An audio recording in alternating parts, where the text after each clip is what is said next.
For my birthday, my wife left a frozen pizza on the counter and sent a congrats text to me. A week earlier, my wife and her friends threw my best friend a backyard bash with fireworks and a drone photographer. When I asked why, my wife shrugged. "You're not really the celebrating type." I didn't reply. I didn't eat. I just grabbed my bag and walked out the door. That night, my wife's mom texted, "Why's everyone freaking out? My name's Miles Carter, and I need you to understand something right off the bat. I'm not the kind of guy who throws tantrums or makes dramatic exits over stupid stuff. I'm reasonable. I'm level-headed. I'm the guy who remembers to bring the potato salad to the barbecue even though nobody asked me to, and everyone's going to eat the store-bought mac and cheese instead. I'm dependable, you know? The human equivalent of a Honda Civic. Reliable, efficient, and apparently so boring that my own wife forgot I existed on my 34th birthday. Let me paint you a picture of how this absolute masterpiece of a day unfolded. I woke up that morning with the kind of cautious optimism that only a married man on his birthday can muster. Like maybe, just maybe, this year would be different. Maybe Tara would surprise me with breakfast in bed, or at least remember to say happy birthday before checking her Instagram feed. I'm not asking for a parade here, folks. Just basic human acknowledgement that I'd successfully survived another trip around the sun without getting hit by a bus or developing a gambling addiction. I came downstairs around 8 in the morning, showered and dressed like it was a special occasion, because in my delusional little world, it was. The kitchen was empty. No balloons. No streamers. No cards propped up against the coffee maker with hearts drawn in Sharpie. Just the usual mess from Tara's midnight snack raid. Empty yogurt containers on the counter, a spoon in the sink, and the faint smell of something that might have been cheese but could have also been regret. I checked my phone. Nothing. Not a text, not a call, not even one of those automated birthday messages from my dentist's office reminding me I'm due for a cleaning. I made my own coffee, shocking development, I know, and sat at the kitchen table wondering if maybe she was planning some kind of surprise. Maybe she was waiting until evening. Maybe she'd arranged something thoughtful and sweet, and I was being paranoid. Spoiler alert, I wasn't being paranoid. I was being stupidly hopeful, which is somehow worse. The day crawled by like a three-legged turtle crossing a highway. I worked from home, answered emails, sat through a video conference where my boss Keith asked me to circle back on a project I'd already finished twice. Around noon, I checked my phone again. Still nothing. By 3 o'clock, I was starting to think maybe I'd imagined my own birthday. Maybe I was having some kind of existential crisis where I'd fabricated the entire concept of celebrating the anniversary of my birth. But no. Facebook confirmed it. 17 notifications from people I barely remembered from high school, all wishing me a blessed day, with champagne glass emojis they definitely copy-pasted from last year. At 6:30 in the evening, I heard Tara's car pull into the driveway. My heart did this pathetic little hopeful jump, like a golden retriever hearing the word walk. I stayed in the living room, pretending to read a book I wasn't actually absorbing, waiting for her to come in with a cake, or flowers, or literally anything that suggested she knew what day it was. She walked in carrying grocery bags and her gym duffel. "Hey," she said, not looking at me. Just hey, like I was the mailman or the guy who bags groceries at Kroger. She dumped the bags on the kitchen counter with the enthusiasm of someone taking out the trash, and I heard the telltale sound of frozen food hitting laminate. I waited.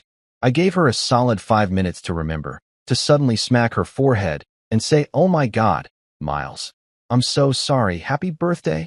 But instead, she just unpacked the groceries, stuck a few things in the fridge, and left one item sitting on the counter. Then she grabbed her phone and disappeared upstairs. Curiosity, or maybe masochism, got the better of me. I walked into the kitchen, and there it was, folks. The piece de resistance. The grand gesture.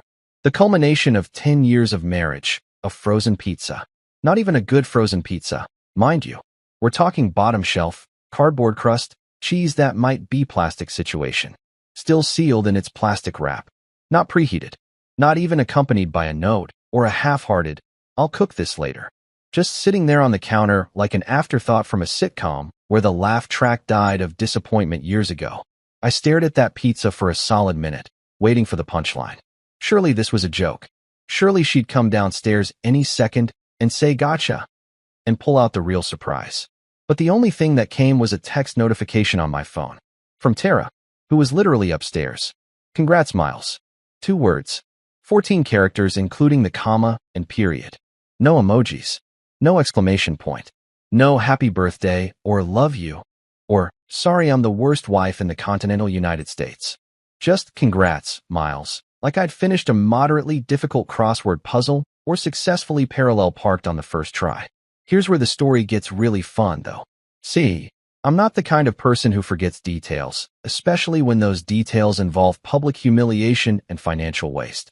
Exactly 1 week earlier, 7 days before my frozen pizza extravaganza, Tara had thrown my best friend Jordan the birthday party of the century. I'm talking backyard extravaganza with a capital E. She'd rented a tent, hired a catering company that served fancy sliders and truffle fries, set up a champagne fountain that looked like it cost more than my car, and, my personal favorite detail, hired a drone photographer who nearly decapitated Jordan's cousin Greg, trying to get the perfect aerial shot of everyone singing happy birthday. I'd helped set up for that party. I'd strung lights. I'd moved furniture. I'd made 3 trips to the liquor store because apparently 1 bottle of top-shelf vodka wasn't enough for 15 people. And when it was all over, Tara had beamed with pride, posting approximately 47 photos on Instagram with captions like celebrating this amazing human, and nothing's too good for the people we love. But when I'd asked her, casually, carefully, trying not to sound like a needy child, why my birthday couldn't maybe have a fraction of that energy, she'd looked at me like I'd suggested we sacrifice a goat in the living room. You're not really the celebrating type, Miles, she'd said, already scrolling through her phone. You've always been more low-key. Oh right, my bad. I forgot that I was supposed to earn affection by providing pyrotechnics and nearly killing people with camera equipment. Silly me for thinking that maybe, just maybe, my own wife might give half a damn about the day I was born. That night, standing in my kitchen staring at that frozen pizza while the house settled into its usual evening silence, something inside me just clicked. Not in an angry way, not even in a sad way. It was more like a switch flipping, a decision making itself without much input from my brain. I walked upstairs, pulled my old duffel bag from the closet, and started packing. Toothbrush, clothes for a few days, laptop charger, the essentials. Tara didn't even look up from her phone when I zipped the bag. Going somewhere, she asked, thumbs still flying across the screen. Yeah, I said. Somewhere that doesn't smell like freezer burn and broken promises. I walked out of that house without yelling, without slamming doors, without any of the dramatic flourishes you see in movies. Just me, my duffel bag, my dignity, and the haunting sound of an untouched pizza crust cracking somewhere in the kitchen behind me, probably buckling under the weight of its own mediocrity. Best birthday gift I ever gave myself, honestly. The first thing you need to know about checking into a cheap hotel at 9:30 on a Tuesday night with nothing but a duffel bag and the emotional baggage of a failed marriage is that nobody working the front desk is paid enough to care about your drama. And honestly, that's exactly what I needed. I pulled into the parking lot of the Sunset Inn, which, by the way, faced east and hadn't seen a legitimate sunset since probably 1987, and sat in my car for a solid 10 minutes just staring at the neon vacancy sign flickering like it was having its own personal crisis. The place looked like the kind of establishment where you'd find a motivational speaker who'd hit rock bottom or a traveling salesman who'd made some questionable life choices. Perfect. I'd fit right in. The lobby smelled like industrial cleaner and someone's microwave burrito, which somehow felt more honest than my own house ever did. Behind the front desk sat a guy who looked about 22, wearing a name tag that said Brandon in all caps like he was yelling his own identity into existence. He had earbuds in and was clearly watching something on his phone that was way more interesting than my personal breakdown. I dinged the little bell on the counter. You know, one of those brass ones that sounds way more cheerful than any bell has a right to be. And Brandon looked up with the expression of someone who'd just been interrupted during the good part of a video. Help you? He asked, pulling out one earbud but leaving the other in, just in case I wasn't worth his full attention. Yeah, I need a room for the night, I said. Maybe a few nights, actually. Haven't quite worked out the details of my new living situation yet. Brandon started typing on his ancient desktop computer that probably ran on Windows XP and prayers. King or two queens. Just a king is fine. I'm flying solo on this adventure. He nodded like he'd seen this exact scenario play out 100 times before. Credit card. I handed it over, and while he was processing everything, he glanced up at me with this look that was half curiosity, half pity. Celebrating something? He asked, and I couldn't tell if he was being sarcastic or genuinely couldn't read the room. Yeah, I said, unable to stop myself from smiling. My emotional independence. Brandon paused, looked at me for a second, then cracked the smallest grin. Good for you, man. Room 237. Second floor. Take the stairs to your left. Elevator's broken. Of course it is, I said, grabbing my key card. Would have been suspicious if everything worked perfectly. Ice machine's on your floor, he added. Also broken. But there's a vending machine that sometimes accepts dollar bills. You're really selling this place, Brandon. Hey, it's $89 a night, and we don't ask questions. That's the whole pitch. Fair enough. I grabbed my duffel bag and headed for the stairs, climbing up to the second floor while trying not to think about how many life decisions had led me to this exact moment. The hallway carpet was that special pattern that hotels use specifically to hide stains. You know the one, where it looks like someone threw a kaleidoscope into a blender and then vomited it onto the floor.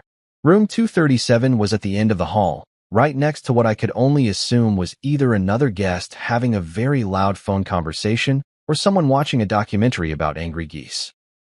I slid the key card into the door slot. Red light. Tried again. Red light. Third time's the charm. Green light, and I was in. The room was exactly what you'd expect from a place called the Sunset and that charged $89 a night. One queen bed with a comforter that had probably witnessed things that would make a crime scene investigator quit their job. A TV from 2003 bolted to the dresser. A bathroom the size of a shoe box with water pressure that could best be described as apologetic. And that smell. That universal hotel smell that's somehow a combination of cleaning products, other people's lives, and existential dread. But here's the thing that hit me as I dropped my duffel bag on the questionable carpet and looked around. The silence was absolutely beautiful. I'm not talking about the absence of noise. I could hear the guy next door still arguing with someone about parking tickets, and the air conditioning unit under the window was making sounds like it was trying to communicate with dolphins. No, I'm talking about the absence of expectations. The absence of someone yelling at me because I left water spots on the bathroom counter. The absence of my mother-in-law Linda giving me one of her trademark lectures about what it means to be a provider while sipping wine that I'd paid for. I sat on the edge of the bed and it made this concerning creaking sound, but honestly, I didn't care. For the first time in what felt like years, I was existing in a space where nobody needed me to be anything other than a guy in a cheap hotel room. I wasn't disappointing anyone. I wasn't failing to meet someone's unspoken standards. I was just Miles, sitting on a questionable mattress, finally breathing air that didn't taste like resentment. I ordered a pizza, a real one this time, from an actual pizza place, because apparently that's what freedom tastes like, and sat cross-legged on the bed watching some terrible reality show about people buying storage units. The pizza arrived 40 minutes later, hot and excessive and completely unnecessary, and I ate half of it while laughing at grown adults fighting over a box of old Christmas decorations. Around midnight, just as I was considering calling it a night and seeing if the bed was as uncomfortable as it looked, my phone started buzzing like an angry hornet. Text messages started rolling in, one after another, and I watched them populate my screen with the kind of morbid fascination usually reserved for watching car crashes on YouTube. The first one was from Tara. Where are you? Followed immediately by, Miles, this isn't funny. Then, can you at least let me know you're okay? But the real winner, the absolute cherry on top of this dysfunctional Sunday, came from Linda, Tara's mother, the reigning queen of passive aggression, the woman who could make "bless your heart" sound like a death threat. Her text read, "Why's everyone freaking out?" I stared at that message for a long moment, letting the absurdity of it sink in. Why was everyone freaking out? Really, Linda? That was the question she was leading with. Not, is Miles okay? Or what happened? But a casual inquiry about why people were having emotional reactions to the fact that I'd left. Like I'd missed book club or forgotten to RSVP to a baby shower. Oh, I don't know, Linda. Maybe because your daughter treated her husband like expired leftovers? Maybe because I spent my birthday staring at a frozen pizza while contemplating the slow death of my dignity? Maybe because I finally grew a spine and decided I deserved better than being the supporting character in my own life. But I didn't type any of that. Instead, I did something that felt revolutionary. I turned off my phone, just held down the power button and watched the screen go dark, cutting off the incoming tide of guilt trips and manipulation attempts. The silence that followed was profound. It was the kind of silence that makes you realize how much noise you've been tolerating. I brushed my teeth with the complimentary toothpaste that tasted like minty regret, changed into an old t-shirt, and climbed into the hotel bed. The sheets were scratchy and smelled like industrial detergent, but they were mine for the night. Nobody was going to roll over and complain that I was taking up too much space. Nobody was going to sigh dramatically because I was reading too late with the lamp on. The air conditioning unit hummed and rattled, occasionally making sounds like it was trying to achieve sentience, and somewhere down the hall someone was watching what sounded like an action movie at full volume. The guy next door had finally stopped arguing about parking tickets and was now snoring loud enough to register on the Richter scale. And you know what? It was perfect. Every weird sound, every questionable smell, every moment of this absolutely ridiculous situation was perfect because it was mine. I'd chosen it. I'd walked out of a life that was slowly suffocating me and into a cheap hotel room that smelled like other people's mistakes, and I felt oddly free. As I drifted off to sleep, I had this thought that made me smile in the dark. I hadn't burned that frozen pizza on my way out. I hadn't thrown a tantrum or broken anything or left a dramatic note. I just left. And somehow, that quiet exit felt more powerful than any grand gesture could have been. Tomorrow I'd have to figure out real logistics. Where I'd actually stay, what I'd tell people, how I'd navigate this new reality.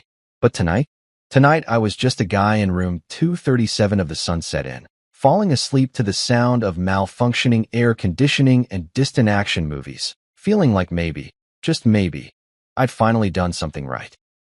Waking up in a cheap hotel room is a weird experience, especially when you're not there for a business trip or because you're having an affair with someone named Crystal who works in pharmaceutical sales.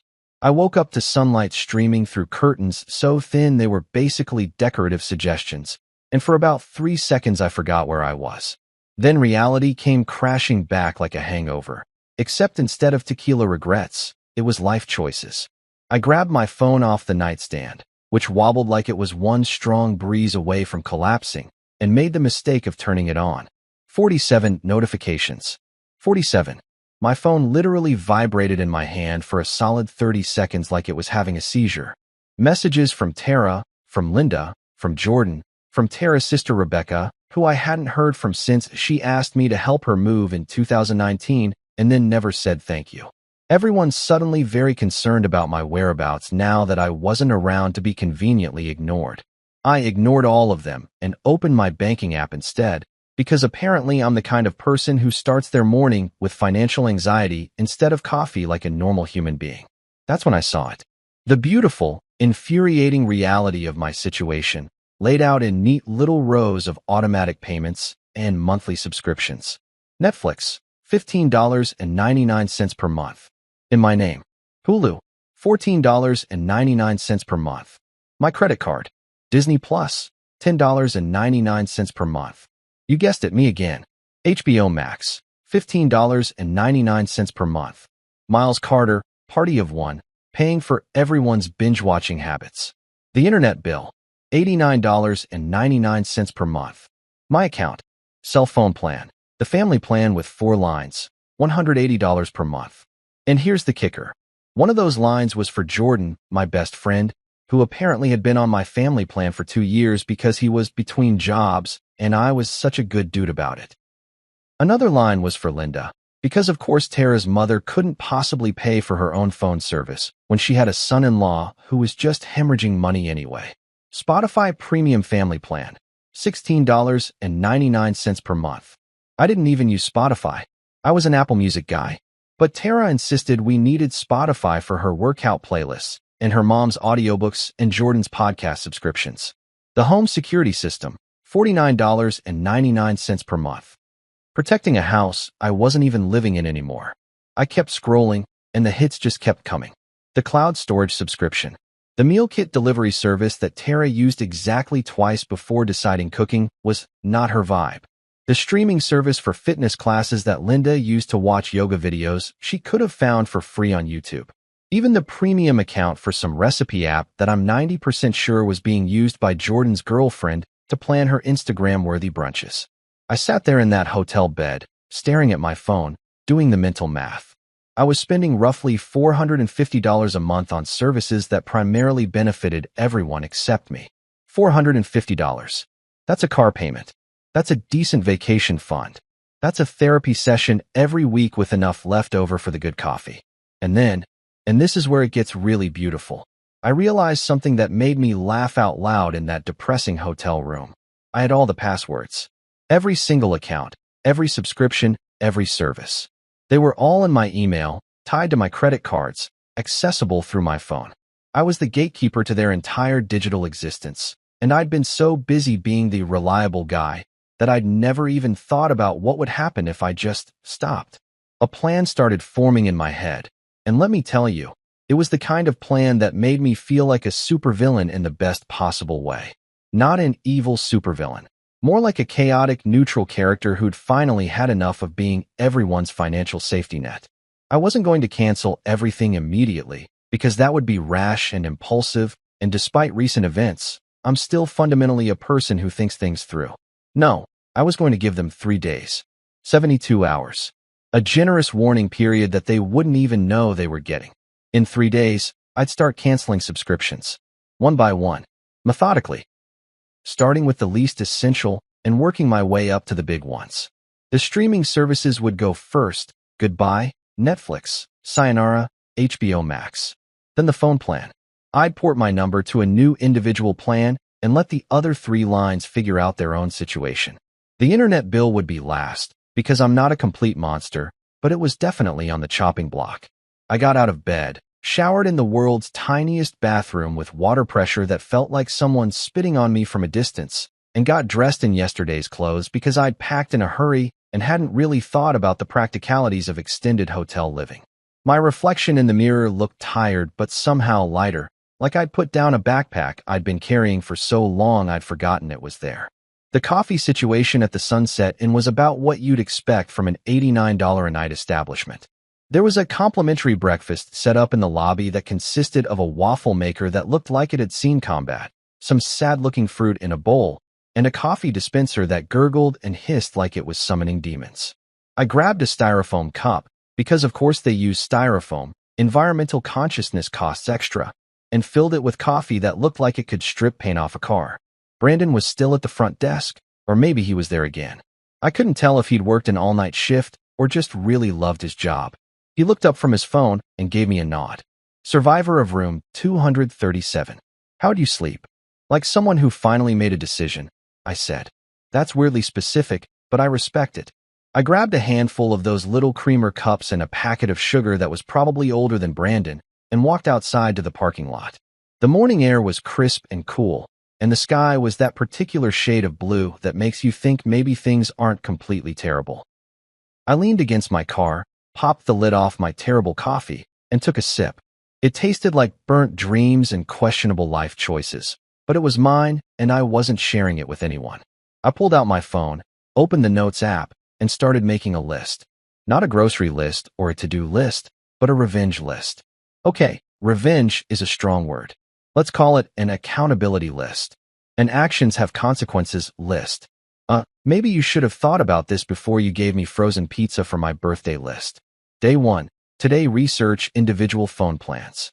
Look into month-to-month apartment rentals. Call Maya about that job offer. Drink terrible hotel coffee and feel smug about it. Day 2. Port phone number to new plan. Change all passwords. Update billing addresses. Forward mail to somewhere that isn't my old house. Day 3. Cancel Netflix. Cancel Hulu. Cancel Disney Plus. Cancel HBO Max. Cancel Spotify. Remove unauthorized users from family phone plan. Sit back and wait for the chaos. Day 4. Cancel internet. Watch the world burn from a safe distance. I stood there in that hotel parking lot, holding my styrofoam cup of coffee that tasted like someone's abandoned hopes, and raised it in a toast to absolutely no one. To new beginnings, I said out loud, not caring if anyone heard me, and to finally not funding adult children disguised as in-laws. A woman getting into her car 3 spots over gave me a weird look, but I didn't care. Let her think I was having a breakdown. Maybe I was. Or maybe I was having a breakthrough. And the two things look remarkably similar from the outside. If sarcasm burned calories, I'd have been shredded by lunchtime. If pettiness was an Olympic sport, I'd be bringing home gold. But instead, I was just a guy in a hotel parking lot, drinking the worst coffee known to mankind, planning the most passive-aggressive exit strategy in the history of modern relationships. I finished my coffee, tossed the cup in the trash. Because unlike some people, I clean up my own messes and got back in my car. I had a phone plan to research, an email to send to Maya about that job offer, and a list of subscriptions that were about to learn what unauthorized charges meant. The best part? They had no idea what was coming. They were probably sitting at home right now, streaming their shows, scrolling through their phones, completely oblivious to the fact that their digital lifestyle was on a 3-day countdown to obsolescence. I pulled out of the Sunset Inn parking lot with a smile on my face, headed toward the nearest gas station for better coffee and maybe a breakfast burrito that wouldn't judge my life choices. The radio was playing some pop song about breaking free and finding yourself, and for once, the universe's sense of irony felt appropriate instead of insulting. 3 days. That's all they had left. 3 days of blissful ignorance before reality came knocking, and I wasn't going to be there to answer the door for them. The thing about executing a perfectly petty plan is that the waiting period is almost better than the actual revenge. It's like knowing you have chocolate cake in the fridge, but deciding to save it for later. The anticipation is half the pleasure. For 2 whole days, I existed in this beautiful bubble of calm where I knew exactly what was coming and nobody else had a clue. I spent those 48 hours in a state of zen-like peace that I haven't experienced since before I got married. I woke up when I wanted to wake up. I ate meals at weird times because there was nobody around to judge me for having leftover Chinese food at 10 in the morning. I watched whatever I wanted on my laptop without someone sighing dramatically because I wasn't interested in another documentary about minimalist tiny homes or whatever wellness trend Tara was pretending to care about that week. On day 1 of the calm, I went to a diner about 5 miles from the hotel. One of those classic American places with red vinyl booths and a laminated menu that's probably been the same since 1995. The waitress was named Dolores, according to her name tag, and she had the energy of someone who'd seen everything and was no longer impressed by human behavior. I ordered the biggest breakfast they had: pancakes, eggs, bacon, hash browns, toast, and coffee that actually tasted like coffee instead of punishment. Hungry or heartbroken? Dolores asked, not even looking up from her order pad. Can it be both? I said. She cracked a smile. Rough week. You could say that. But it's getting better. Good, she said, pouring my coffee. Life's too short to stay miserable, especially when there are pancakes. Wise woman, Dolores. I left her a $20 tip because sometimes you meet people who restore your faith in humanity, and they deserve to know it. I spent the afternoon driving around town, reacquainting myself with a city I'd been living in for years but hadn't really seen. When you're stuck in a routine, work, home, obligations, repeat, you stop noticing things. You forget that there are actual places to explore, coffee shops you've never tried, parks you've never walked through. I went to a bookstore and bought 3 novels I've been meaning to read for years. I sat in a park and watched people jog by with their dogs, looking aggressively healthy and happy in that way that usually annoyed me, but somehow didn't today. My phone buzzed occasionally with messages from Tara. Nothing urgent, just the usual stuff. Did you pay the electric bill? And where's the receipt for the lawnmower repair? And my personal favorite. Can you pick up milk on your way home? On your way home. Like I was just running errands and would be back any minute to resume my position as the household's administrative assistant and ATM machine. I didn't respond to any of them. Radio silence. It was remarkable how liberating it felt to just not engage. For years, I'd trained myself to respond immediately to every text, every request, every minor emergency. Pavlov's dog had nothing on me. But now I was learning that I could just let my phone buzz and the world would keep spinning. On day 2, I called Maya about the job offer. Maya Chun had been my boss when I worked as a tutor during my last year of college, back when I still thought I might do something interesting with my life before I got sucked into corporate mediocrity. She'd started her own tutoring company in our college town about 3 hours north, and every few months she'd send me an email saying there was a position open if I ever wanted to escape whatever soul-crushing situation I'd gotten myself into. Miles Carter, she said when she picked up, and I could hear the smile in her voice. Please tell me you're finally taking me up on my offer. How'd you know? I asked. Because you're calling me on a Wednesday morning instead of sending your usual polite email declining. Something's changed. You could say that. Got any openings for a guy who's extremely qualified to teach test prep and moderately qualified to make terrible life decisions? Maya laughed. When can you start? We talked for 45 minutes about logistics, salary, benefits, all the boring adult stuff that somehow felt exciting because it represented an actual escape route. She had an apartment above the office that was vacant, month-to-month rent, fully furnished. It's not fancy, she warned me. Previous tenant was a grad student who thought throw pillows were a personality trait. But it's yours if you want it. I'll take it, I said, not even asking to see pictures. At this point, anywhere that wasn't connected to my old life sounded like paradise. You sure?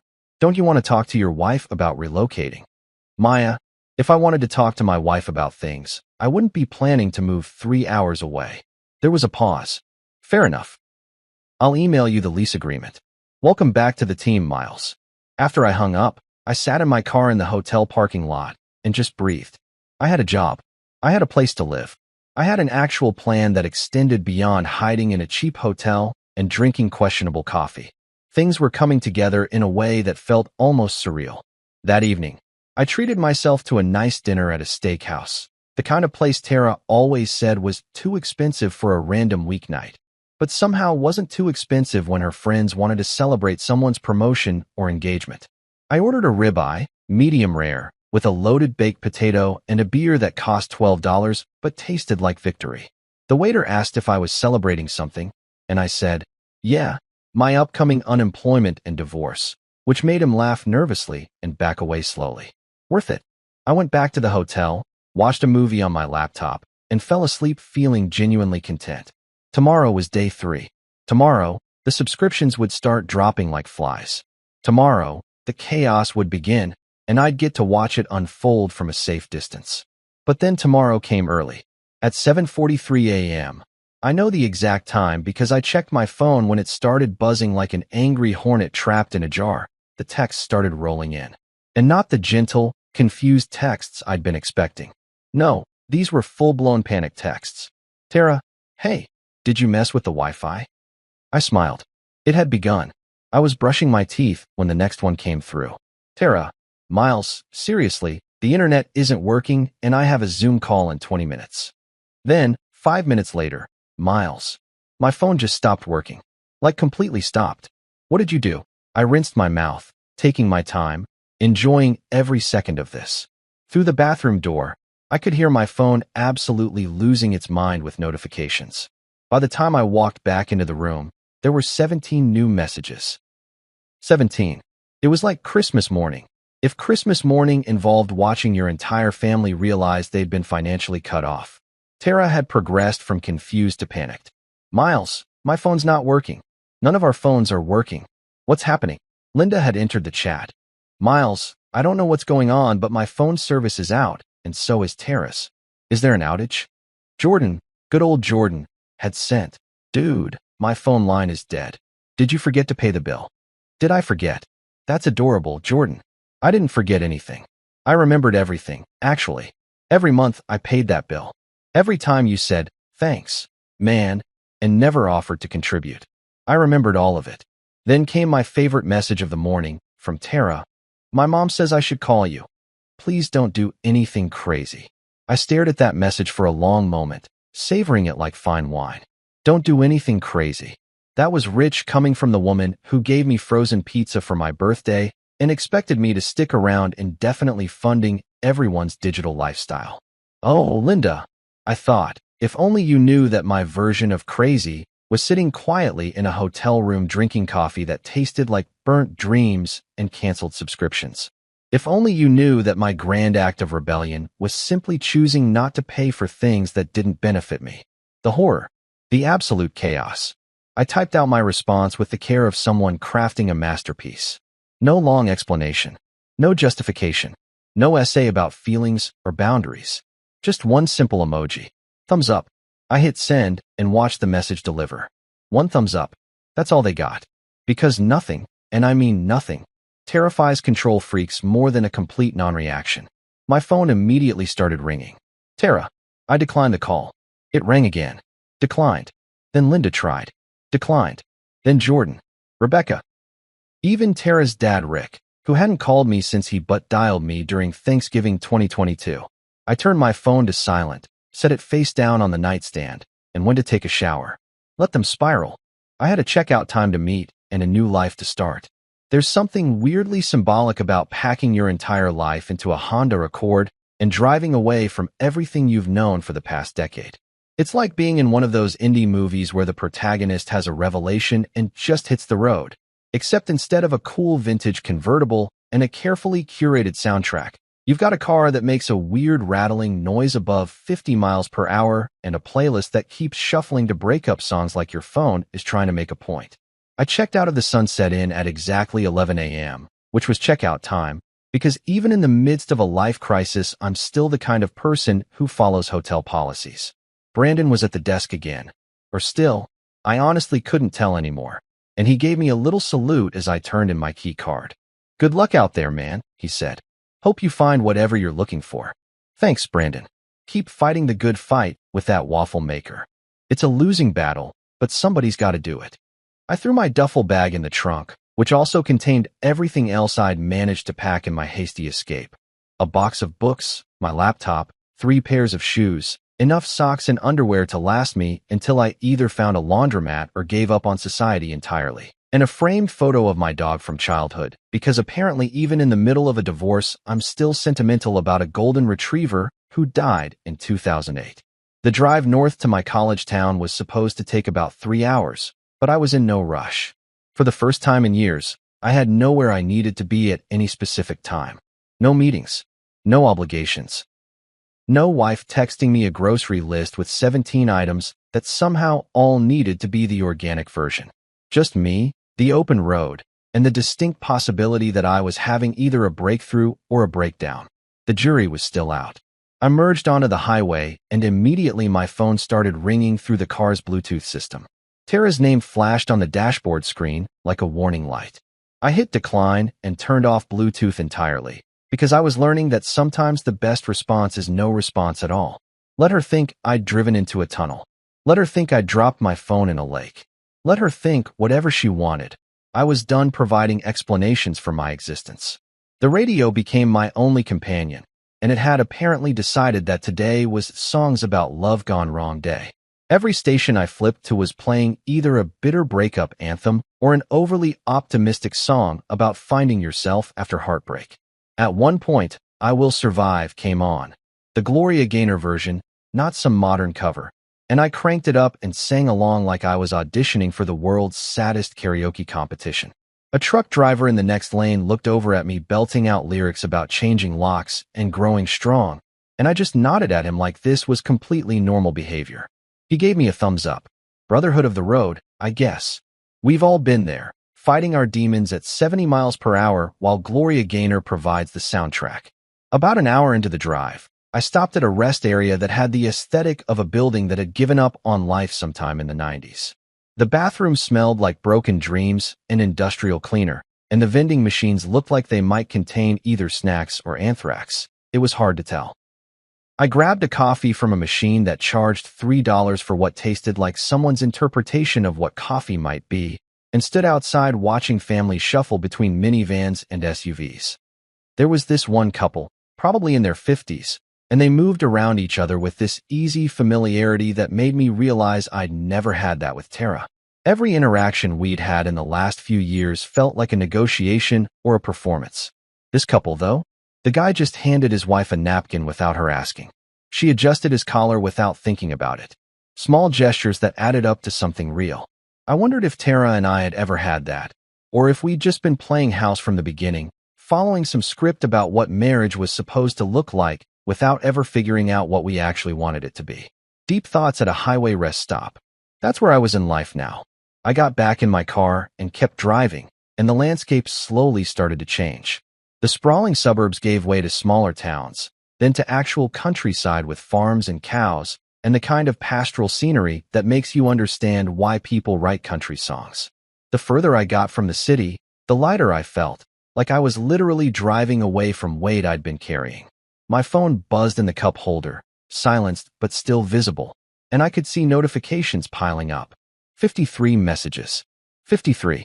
I laughed out loud in my empty car, because what else are you supposed to do when your entire family loses their collective mind because you stop paying for their streaming services?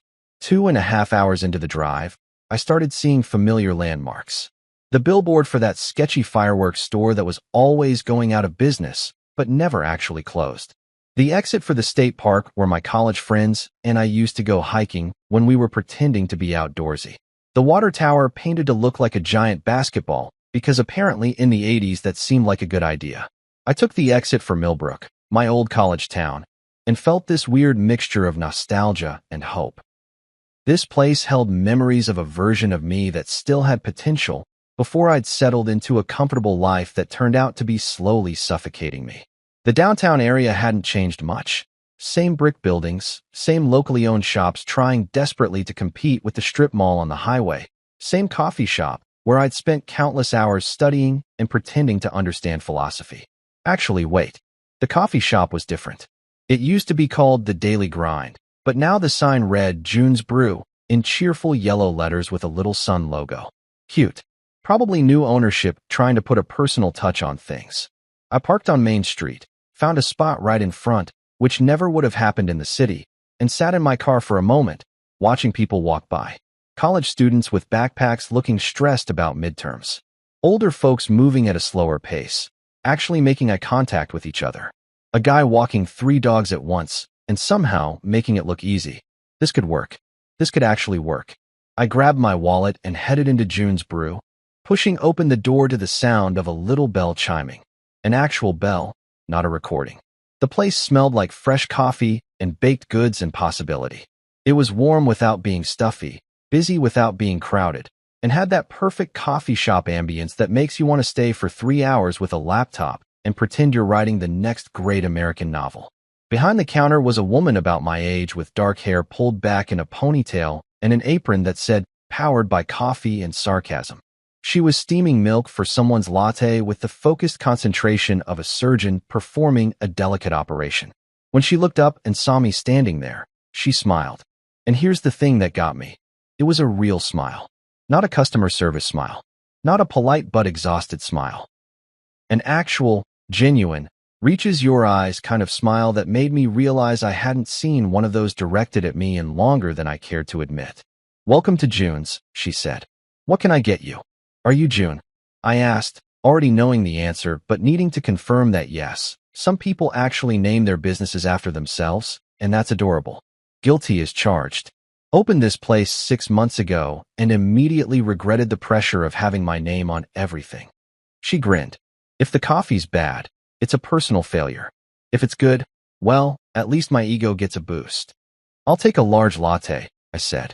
"And maybe a boost of optimism if you've got that on the menu." She laughed, a real laugh, the kind that sounds like someone actually found you funny instead of just being polite. "Rough day." "More like rough decade with a particularly terrible birthday as the grand finale," I said. "But I'm told coffee helps." June started making my latte, and I watched her work with the kind of casual competence that comes from doing something you actually enjoy. "Birthday, huh? Let me guess, someone forgot." Worse. Someone remembered but thought a frozen pizza still in its plastic wrap counted as a celebration. She stopped mid-pour and looked at me with this expression of genuine horror mixed with amusement. "You're joking." I wish I was. Frozen pizza. Not even preheated. Just sitting on the counter like a sad monument to low expectations. June finished my latte and slid it across the counter, and I noticed she'd done one of those fancy leaf designs in the foam. "Well, mysterious frozen pizza guy, consider this latte my retroactive birthday present. On the house. You don't have to. I insist. Anyone who's been through the great frozen pizza incident of whatever year this happened deserves at least one free coffee." I took the latte and raised it in a toast. To new beginnings and coffee shop owners who restore your faith in humanity. "I'll drink to that." she said, raising her own cup. Even though mine's decaf because I've already had 4 shots of espresso today and my heart is staging a rebellion. That laugh. Her laugh was the first genuine sound of joy I'd heard in months, and it felt like maybe, just maybe, I'd made the right decision driving north to start over. Day 3 arrived with all the subtlety of a freight train crashing through a nitroglycerin factory. I woke up in my car. Yeah, my actual car, parked behind June's coffee shop because I'd stayed until closing time talking to her about everything from terrible exes to the correct way to make a grilled cheese sandwich, and then realized it was too late to go check out Maya's apartment. June had said I could crash in my car in her parking lot because apparently this town still believed in basic human decency. Wild concept. My phone had died sometime during the night, which was probably a blessing. I plugged it into my car charger and watched it come back to life with all the enthusiasm of someone watching a horror movie where you know the killer's behind the door. The screen lit up and immediately had a stroke trying to load all the notifications. 89 messages. 89. I had 89 unread messages, and it wasn't even 7 in the morning yet. I scrolled through them with the detached fascination of someone watching a reality show about people who hoard exotic animals. The progression was beautiful, a perfect arc from confusion to panic to anger to desperation. It was like watching the 5 stages of grief, except instead of accepting death, they were accepting the death of their unlimited streaming capabilities. The messages had started around midnight, which tracked. That's when Netflix does its thing where it boots you out and makes you sign back in. Except this time, there was no account to sign back into, because I'd canceled it at exactly 11:47 p.m. the previous night, while eating leftover pad thai in my hotel room. Tara, 12:03 a.m. Netflix won't load. Tara, 12:15 a.m. Seriously, Netflix is broken. Did you change the password? Tara, 12:47 a.m. Miles. Nothing is working. Not Netflix, not Hulu, nothing. Then Linda entered the chat at 1:23 a.m., which meant she'd been up late binge-watching something and got the shock of her entitled life. Linda, Miles, I don't know what's going on with the streaming services, but they're all saying the account is closed. There must be some kind of error. Can you call customer service in the morning? Can I call customer service? That's adorable, Linda. Sure. Let me just call them up and explain that I intentionally canceled everything because your daughter gave me frozen pizza for my birthday and I finally grew a spine. I'm sure they'll fix it right up. The messages continued through the early morning hours, each one more panicked than the last. It was like watching dominoes fall, except the dominoes were pampered adults realizing they actually had to pay for their own stuff. Jordan, 3:47 a.m. Yo, my phone's completely dead. Like no service at all. What's happening? Rebecca, 4:15 a.m. Miles, Tara called me from a neighbor's phone crying about the internet being out. What did you do? What did I do? What did I do? I stopped being a human ATM, Rebecca. I stopped funding a lifestyle for people who couldn't even remember my birthday. I stopped setting myself on fire to keep everyone else warm. That's what I did. But my absolute favorite, the crown jewel of this entire message thread, came from Rick, Tara's father, who hadn't spoken to me directly since Christmas 2023 when he cornered me by the eggnog and gave me a 20-minute lecture about providing for family, while I stood there wondering if it was socially acceptable to fake a heart attack to escape a conversation. Rick, 6:42 a.m. A real man doesn't abandon his family. I stared at that message for a solid minute, letting it sink in. A real man doesn't abandon his family. This coming from the guy who went on a fishing trip during his daughter's college graduation because he needed to clear his head. This coming from Mr. I'll just put it on Miles's tab at every family dinner. This coming from someone who genuinely believed that masculinity was measured by how much emotional and financial abuse you could tolerate while maintaining a smile. I typed out about 17 different responses in my head, each one more scathing than the last. I wanted to explain to Rick that a real man knows his worth. That a real man doesn't let people treat him like a convenience store that's open 24 hours for their emergencies. That a real man can recognize when he's being used and actually do something about it instead of just complaining about kids these days and their entitlement, while being the most entitled person in the room. But you know what I actually sent? Nothing. Absolutely nothing. Because the thing about people like Rick is that they don't actually want a conversation. They want validation. They want you to engage so they can feel important and wise and like they've made some kind of point. And the most powerful thing you can do to someone who's trying to manipulate you through guilt is just not play the game. I did, however, screenshot his message and send it to Maya with the caption, "My father-in-law's thoughts on masculinity." Also, he's been on my phone plan for 2 years without contributing a dime. Maya responded within minutes. "I've known you for an hour, and I already know you're more of a man than this dude. Want me to send him a strongly worded email about emotional intelligence?" God, I loved Maya. The messages kept coming as I sat in my car, watching the sunrise paint the sky in shades of pink and orange that seemed way too cheerful for the chaos unfolding in my phone. It was like being inside the eye of a hurricane, watching the destruction from a safe distance while maintaining perfect calm. Tara had moved from anger to negotiation, which was a predictable stage. Tara, 7:03 a.m. Miles, I know you're mad, but this is affecting everyone. Can we at least talk about the phone plan? My mom needs her phone for work. Linda didn't work. Linda was retired and spent her days watching home improvement shows and texting unsolicited advice to people who didn't ask for it. But sure, let's pretend her phone was essential for her non-existent career. Then Jordan chimed in with what might be the most Jordan message ever sent. Jordan, 7:21 a.m. Bro, she's saying you hacked the Wi-Fi. I told her that's not how Wi-Fi works, but she's convinced you did something technical and malicious. Also, can you turn my phone back on? I have a date tonight. I had to laugh at that one. I actually laughed out loud in my car, probably looking like a crazy person to anyone passing by. Jordan's girlfriend. Excuse me, his date. Needed to call him about their plans, and somehow this was my emergency to solve. The same Jordan who'd been on my phone plan since 2023 and had literally never once offered to contribute. The same Jordan who got fireworks and champagne fountains for his birthday, while I got freezer burn disappointment.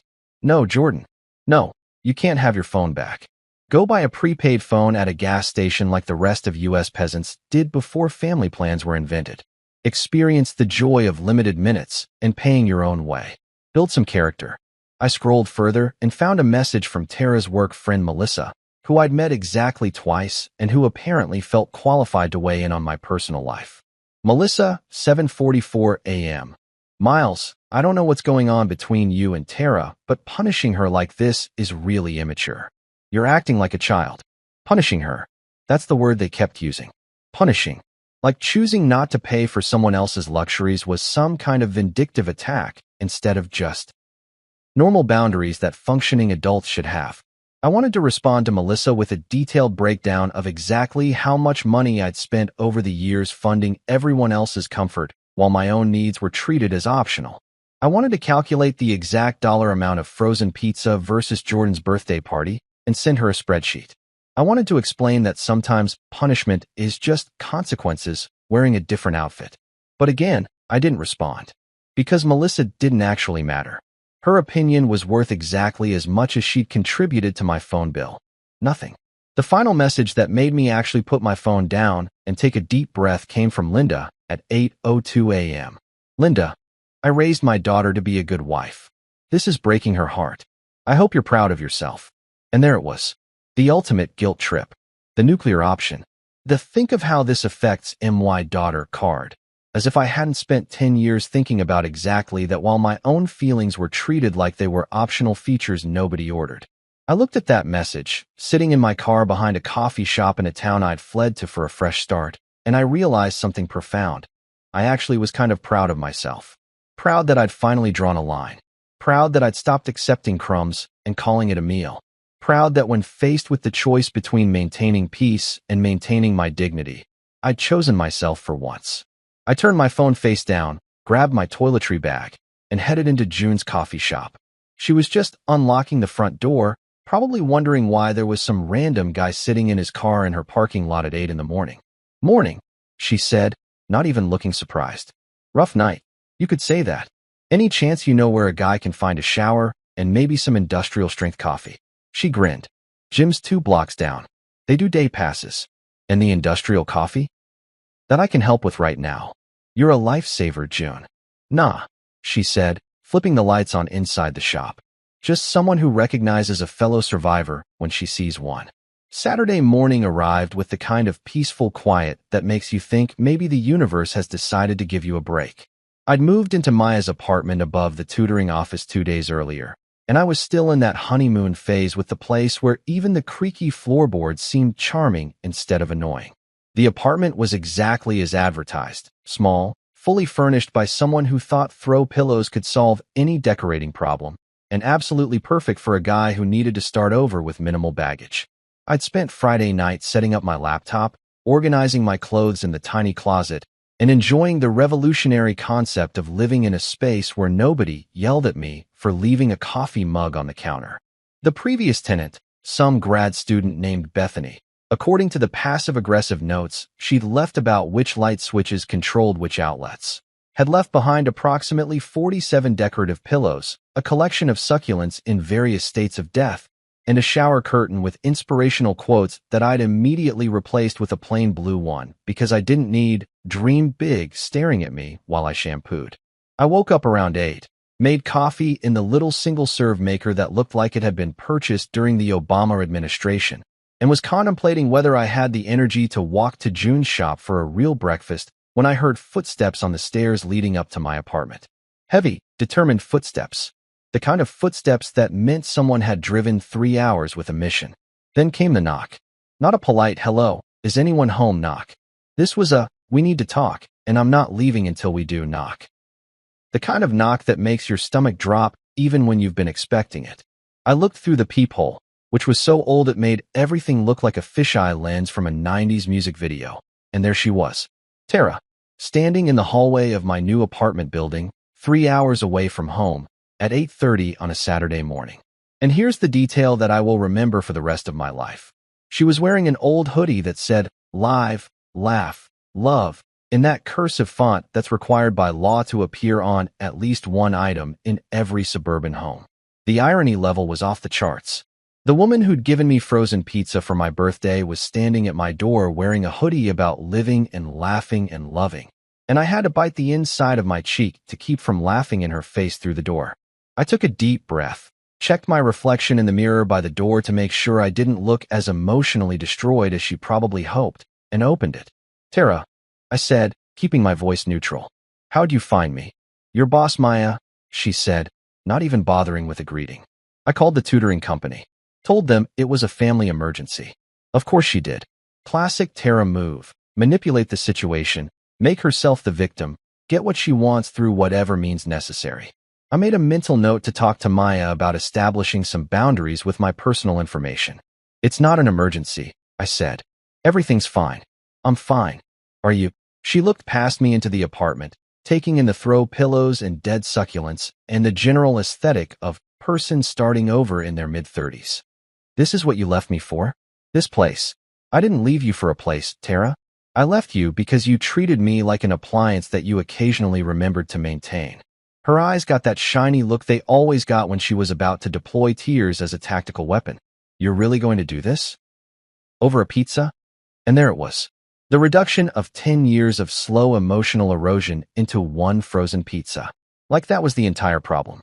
Like I'd thrown away a marriage because of a grocery store purchase. "No," I said, and I felt this weird calm settle over me. Over 10 years of being the side character in my own life story. The pizza was just the moment I realized I'd been edited out of the narrative entirely. "What are you even talking about?" She crossed her arms, defensive now. "I've always supported you. I've always been there. You threw Jordan a party with fireworks and a champagne fountain. You gave me a frozen pizza, still in the wrapper. And when I asked you why, you said I wasn't the celebrating type." I leaned against the doorframe, blocking her view into my new life. "But the real issue isn't the pizza, Tara. It's that you genuinely don't see the problem." She wiped at her eyes, smearing mascara that she'd clearly applied in the car. "You've always been so dramatic, Miles. Always making everything into some big emotional production." I actually laughed at that. Couldn't help it. The absurdity was too perfect. "And you've always been so." I paused, searching for the right word, undercooked. What does that even mean? It means you're like that pizza. Half finished. All potential, no follow-through. You talk about love and partnership and building a life together, but when it comes time to actually show up, you're still frozen in the package. Her face went through several expressions, confusion, hurt, anger, before landing on determination. Fine. You want to talk about showing up? Let's talk about how you abandoned your family. How you canceled everything without even talking to me first. How you left my mother without phone service. How you're being completely selfish and childish. Your mother is 63 years old and perfectly capable of paying for her own phone. She's family, Miles. That's what family does. We help each other. Helping is reciprocal, Tara. What you're describing is me being an ATM while everyone else makes withdrawals and never deposits. She shifted tactics, and I could see it happening in real time. The softening of her posture, the slight head tilt, the voice that went from accusatory to pleading. What about Jordan? He needs his phone for work. His girlfriend needs to call him about brunch plans. You're affecting other people's lives. I had to process that for a second. Jordan's girlfriend needs to call him about brunch. Yes, that's the emergency you're presenting to me right now. Brunch coordination. Don't be like that. You know what I mean. I really don't, Tara. Because what I'm hearing is that Jordan, a 34-year-old man with a college degree and a job, can't figure out how to get his own phone plan so his girlfriend can call him about pancakes. And somehow that's my problem to solve. You used to be so much kinder, she said, going for the guilt angle. You used to care about people. I still care about people. I just don't care about being used anymore. There's a difference. We stood there in the doorway. This woman I'd been married to for 10 years, and I realized I was looking at a stranger. Or maybe I was finally seeing her clearly for the first time. Either way, whatever connection we'd had, or thought we'd had, was gone. It had probably been gone for years, and we'd both just been too comfortable or too scared to acknowledge it. Is this really what you want? She asked, her voice small now. To throw away everything we built? What did we build, Tara? Honestly, what did we build? Because from where I'm standing, I built a lot of things. I built a stable income that funded everyone else's lifestyle. I built patience for your family's endless demands. I built a tolerance for being treated like I didn't matter. But what did we build together? She didn't have an answer for that. Just stood there in her live, laugh, love, hoodie, looking lost and confused like someone had suddenly changed the rules of a game she thought she was winning. I'm not trying to be cruel, I said, and I meant it. But I'm also not going to set myself on fire to keep everyone else warm anymore. You want the phone plan back on? Pay for it yourself. You want streaming services? Subscribe to them. You want a husband who shows up for you? Try showing up for him first. So that's it. You're just done. Yeah, Tara. I'm done being an afterthought. I'm done being convenient. I'm done being the guy who gets frozen pizza while everyone else gets fireworks. I could see her gearing up for another argument, another guilt trip, another manipulation tactic from the playbook she'd been using for years. But I didn't have the energy for it anymore. More importantly, I didn't have the obligation. I need to get ready for work, I said, which wasn't true. It was Saturday, and I didn't start at the tutoring center until Monday.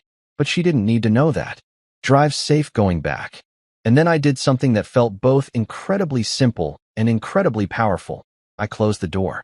Not a slam. Not an angry bang that would give her ammunition for the story she'd tell about how cruel and dramatic I was being. Just a slow, deliberate, polite closing of the door. I heard her stand there for a minute, probably debating whether to knock again. Then footsteps, retreating down the stairs. The sound of the building's front door opening and closing. A car engine starting in the parking lot below. I walked to the window and watched her drive away in the SUV that I'd helped pay off 2 years earlier. She sat in the driver's seat for a solid 5 minutes before pulling out, probably texting people about what a terrible person I was, probably calling Linda to report on the failed mission. I felt nothing. No regret, no sadness, no triumph. Just a quiet sense of relief that this chapter was finally, definitively closed. Revenge, but make it classy. I grabbed my keys and headed down to June's coffee shop. I needed a real breakfast, and maybe some conversation with someone who actually seemed to enjoy my company. Living in a small town after spending a decade in the suburbs is like switching from a loud rock concert to a library. The silence is so profound you start hearing things you forgot existed. Like birds, and your own thoughts. And the sound of your neighbor Mrs. Patterson walking her corgi past your window every morning at exactly 7:15 while singing what I can only assume are show tunes from the 1960s. A week had passed since Tara showed up at my door in her ironic hoodie, and I'd settled into a routine that felt suspiciously like peace. Wake up, coffee at June's. Work at the tutoring center helping high school kids understand SAT prep and why Shakespeare still mattered. More coffee at June's. Home to my apartment full of throw pillows. Sleep. Repeat. It was simple and boring and absolutely perfect. Maya had been incredible about the whole situation. She didn't pry, didn't ask invasive questions, just gave me space to exist, and occasionally dropped off containers of homemade soup, because apparently that's what normal, emotionally healthy people do for each other. Who knew? I was sitting in my apartment on a Tuesday afternoon, grading practice essays from a student who thought Romeo and Juliet was about two kids who made bad choices because of poor parental supervision, when my phone rang. Maya. That was weird. She usually just texted unless it was something important. Hey, I answered. What's up?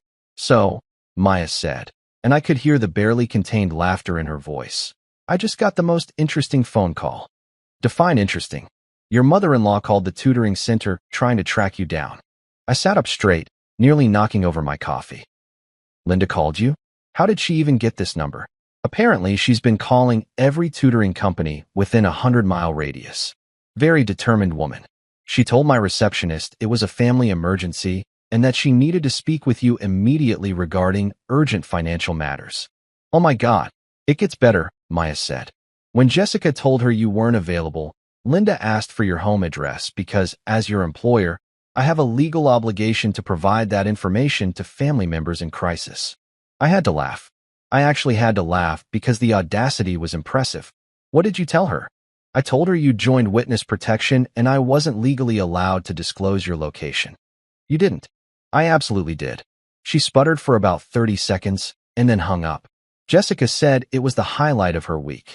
Maya paused. Should I be worried? Is this woman going to show up here with a SWAT team? No, she's just mad that I stopped funding her phone plan and now she actually has to use her retirement money on things like cell service. The horror.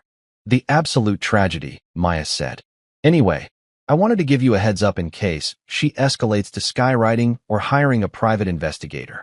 After we hung up, I sat there marveling at the commitment it must have taken for Linda to call multiple tutoring companies trying to hunt me down. That was dedication. Misguided, boundary-crossing dedication, but dedication nonetheless. Out of morbid curiosity, and because apparently I enjoy emotional self-harm, I grabbed my laptop and logged into the family's shared Google Drive. We'd set it up years ago for sharing documents and photos, and I'd honestly forgotten I still had access. Nobody had bothered to remove me, probably because Tara didn't know how and was too proud to ask. The main folder had the usual suspects: tax documents, home repairs, vacation photos from 2019. But there were some new additions that made me actually snort coffee through my nose. First folder, emergency bills. I clicked it open. Inside were screenshots of every disconnection notice, every email from Netflix and Hulu about canceled subscriptions, every text from phone carriers about suspended service. They documented the entire crisis like they were building a legal case.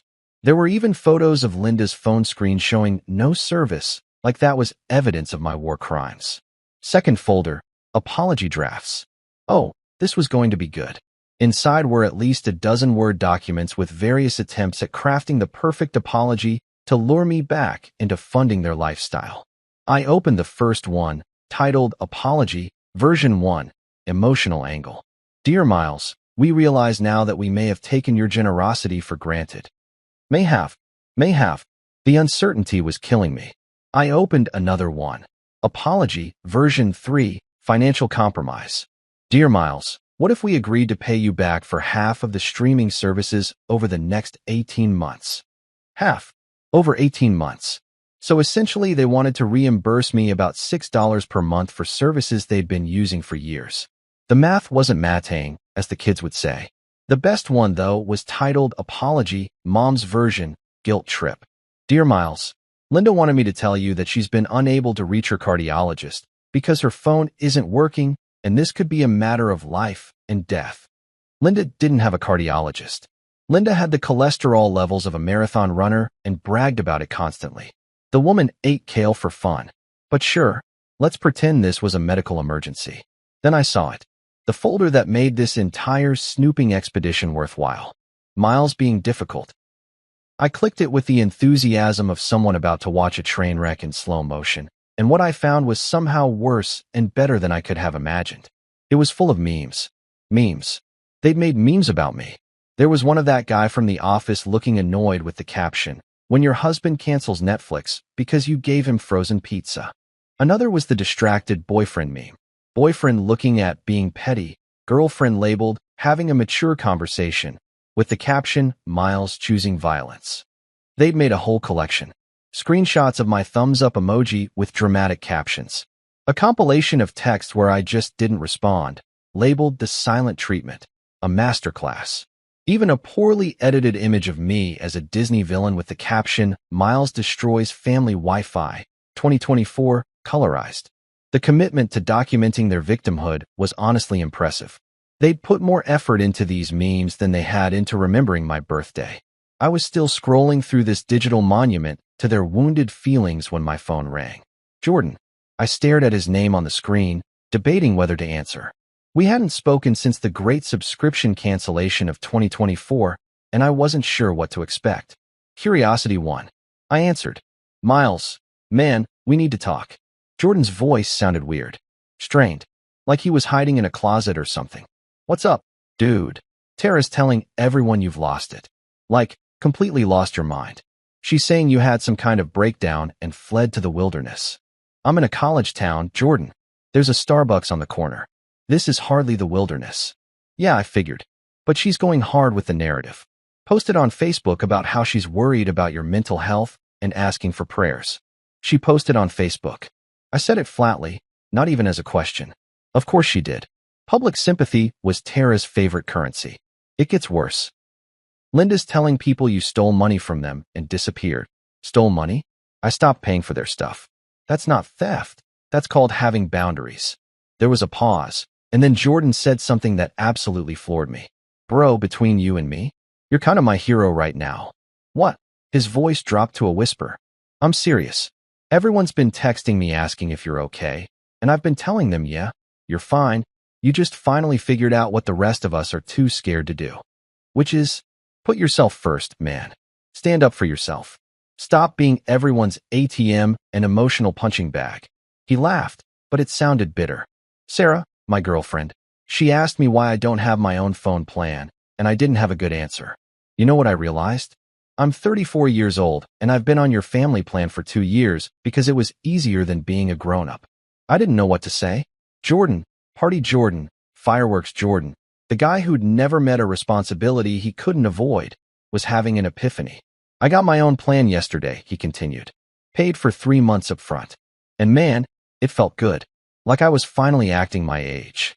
Jordan, No, let me finish. "What Tara did to you was messed up. The pizza thing, the way she treated you like you didn't matter, all of it. And everyone just went along with it because you never complained. You just kept paying and showing up and being the reliable guy." He paused. "But you don't have to be that guy anymore. You can just be Miles. Tell her I found it." I said. "Found what?" "My mind. Tell her I found it." It was under a pile of unpaid bills and resentment. Silence on the other end. Then Jordan laughed, really laughed, the kind of genuine sound I hadn't heard from him in years. "You're kind of my hero, bro," he whispered again, like he was afraid someone would hear him. I didn't expect that twist. There's something deeply weird about receiving handwritten letters in 2024. It's like getting a telegram or finding a payphone that actually works. It exists in this space between nostalgic and vaguely threatening. So when I came home from work on a Thursday afternoon and found a cream-colored envelope propped against my apartment door, my first thought was either someone had died or I was being served with divorce papers disguised as a Pinterest project. The envelope had my name written in Tara's handwriting, which I recognized immediately because I'd seen it on countless grocery lists and passive-aggressive notes about leaving dishes in the sink. Her handwriting had this specific quality that I can only describe as regret mixed with bad eyeliner, loopy and dramatic with inconsistent pressure, like she'd written it while crying or at least trying to look like she was crying. I picked it up, held it for a second, and seriously considered just throwing it away without reading it. That would have been the healthy boundary move, right? Just toss it in the trash and move on with my life. But curiosity is a hell of a drug, and I'm apparently still addicted to bad decisions when it comes to my ex-wife. I made myself a cup of tea. Actual tea, not coffee, because this felt like a tea-drinking moment, and sat down on my couch surrounded by Bethany's army of throw pillows. The envelope wasn't sealed properly. She'd used one of those little sticker things that said, "With love," in gold script, which felt like either intentional irony or complete obliviousness. With Tara, it was genuinely 50-50. I opened it carefully, half expecting glitter to explode everywhere, because that seemed like something she'd do. Inside was 3 pages of cream stationery, the fancy kind you buy at places like HomeGoods when you're trying to convince yourself you're the type of person who writes letters. The paper even had a faint floral pattern in the corners. Very classy. Very. I'm having a moment of growth and reflection. Dear Miles, it started, and I immediately noticed she'd written dear, and then crossed it out and written it again, darker. A false start. Great beginning. I've been doing a lot of thinking since you left, and I wanted to reach out to tell you how I'm feeling.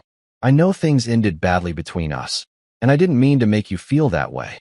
I stopped reading and had to take a breath. Didn't mean to make you feel that way. That phrase right there, that beautiful, classic non-apology that takes zero responsibility while sounding like it's taking all the responsibility. She didn't mean to. It just happened. Accidentally. Like giving your husband frozen pizza for his birthday was some kind of cosmic accident that she had no control over. Translation, she absolutely meant to. Or at the very least, she didn't care enough to not do it, which is functionally the same thing. I kept reading, morbid fascination propelling me forward. Looking back, I realized that maybe I took you for granted sometimes. You were always so reliable, so steady, and I think I started to see that as just who you were instead of recognizing all the effort you were putting in. You made everything look so easy that I forgot it was work. Okay, that was almost self-aware. Almost. Except it was still framed as "I forgot," instead of "I chose not to acknowledge." Like my contributions to our life together were so seamless and invisible that she just couldn't help but overlook them. Poor Tara, victim of my competence. The letter continued for another page and a half, and it was fascinating in the way watching a car crash in slow motion is fascinating. She talked about how hard the last few weeks had been for her, noticed the focus on her, and how she'd been really struggling without me there to handle things. She mentioned that her mom had been so stressed about the phone situation and that Jordan had been really inconvenienced by having to get his own plan. Not once did she mention my birthday. Not once did she acknowledge that maybe, just maybe, the frozen pizza incident was emblematic of a larger pattern of behavior. Nope, this was all about how my absence was affecting everyone else. But then, on page 3, she wrote something that made me actually laugh out loud in my apartment, probably concerning Mrs. Patterson next door, who was already suspicious of me. I think part of the problem was that you were always so independent. You never really needed me for anything, and that made it hard to know how to show up for you. You've always been this way. Too self-sufficient, too okay with being alone. Maybe if you'd asked for more, I would have known how to give it. Too independent, too self-sufficient, too okay with being alone. Translation, you were inconveniently self-aware and didn't need me to function, which made it harder for me to feel important without actually having to do anything important. She'd managed to turn my basic emotional maturity into a character flaw. That took skill, honestly. Olympic-level mental gymnastics. She'd stuck the landing on that rationalization. The letter ended with, "I hope you're doing okay wherever you are. I miss you, even though I know things can't go back to how they were. Maybe someday we can be friends. Tara, maybe someday we can be friends." The universal closing line of people who want to feel better about themselves without actually changing anything. Sure, Tara, maybe someday when I've undergone a full lobotomy and forgotten what boundaries are, we can grab coffee and pretend you didn't spend a decade treating me like a houseplant that occasionally needed watering. I folded the letter carefully, put it back in its envelope, and walked over to my dresser. I opened the bottom drawer, the one where I'd been throwing random stuff I didn't know what to do with, and tucked the letter inside. Not to keep it forever, not to frame it as some kind of trophy. Just to remind myself why peace tastes better than pizza. Why a quiet apartment full of someone else's throw pillows was better than a house full of people who didn't see me. Physical evidence that I'd made the right choice. My phone buzzed. Text from June. Made too many muffins. Again. Come save me from myself. I smiled. Over the past 2 weeks, June had developed this habit of accidentally making extra muffins, and texting me to come get them. Yesterday, it was blueberry. Tuesday was chocolate chip. Today, according to her follow-up text, was lemon poppy seed. I didn't correct her about the accidents. I didn't point out that she was clearly doing this on purpose. Some things you just let happen because they're nice and you deserve nice things. I grabbed my jacket and headed down to the coffee shop. The evening air was crisp, and Main Street was doing that small-town thing where everyone seemed to know each other. Mrs. Patterson was outside with her corgi, chatting with the guy who owned the hardware store. A couple of college kids were sitting on a bench sharing earbuds and laughing about something on someone's phone. Normal life. Simple life. June's shop was nearly empty when I walked in. Just one guy in the corner working on a laptop and a teenage girl studying with highlighters spread across her table like she was preparing for war. "Your timing is impeccable," June said, pulling a basket of muffins from the back. "These are still warm." "What a coincidence," I said, playing along. "Me, showing up right when you have extra muffins. What are the odds?" "Astronomical," she said, grinning. "Must be fate." "Must be." She poured me a coffee without asking. She'd learned my order by day 3, which was either attentive or slightly concerning, and slid a plate with a muffin across the counter. "So," she said, leaning on the counter in that way that suggested she was settling in for conversation, "you looked pretty serious when you walked in. Everything okay?" "Got a letter from my ex-wife," I said. 3 pages of almost apologies and creative blame shifting. The classic, "I'm sorry you feel that way" genre of correspondence. Exactly that. She told me I was too independent, and that's why she didn't know how to show up for me. June raised her eyebrows. Wow. That's a take. Right? Like my ability to function as an adult was somehow a personal attack on her capacity to care. "Did you write back?" "Nope. Filed it away in my drawer of reasons I made good decisions and came here for muffins instead." "Smart man," June said. She grabbed a muffin for herself and took a bite. "You know what I did when my ex tried to give me the maybe we can be friends speech?" "What?" I told him, "Sure. We can be friends the same way I'm friends with my dentist. I'll see him twice a year. It'll be mildly uncomfortable, and I'll leave feeling like I need to take better care of myself." I laughed so hard I almost choked on my muffin. That's perfect. He didn't think so. But then again, he also thought leaving me for his CrossFit instructor was a journey of self-discovery. So his judgment was questionable. We sat there for a while, eating muffins and trading stories about terrible exes and bad decisions and the weird freedom that comes from starting over. The teenage girl eventually packed up her highlighters and left. The laptop guy ordered another coffee and settled in for what looked like a long night. "You seem different than when you first came in here," June said eventually. "Lighter, maybe?" "I feel lighter," I admitted. "Like I've been carrying a backpack full of rocks and finally figured out I could just put it down." "Good," she said. "You deserve to travel light." I finished my muffin, drained my coffee, and stood to leave. "Thanks for the accident muffins." "Anytime," she said. "Same time tomorrow?" "I'm thinking banana nut." "What a coincidence." "That's my favorite." "Fate," she said, smiling. "Must be. Small wins." 6 months later, my 35th birthday rolled around, and I woke up to the smell of something actually baking. June had borrowed my apartment key. We'd been dating for 3 months, taking it slow, and made me a real cake. No plastic wrap, no frozen crust, just honest-to-God vanilla cake with chocolate frosting. My coworkers at the tutoring center sang off-key during lunch break, and Maya gave me a coffee mug that said, "World's okayest teacher." Perfect. That evening, a small package arrived with no return address. Inside, a framed photo of Tara and me from happier days, back when we still smiled like we meant it. The note said, "I didn't know what you were carrying. I do now. I'm sorry." I didn't reply, didn't throw it away either.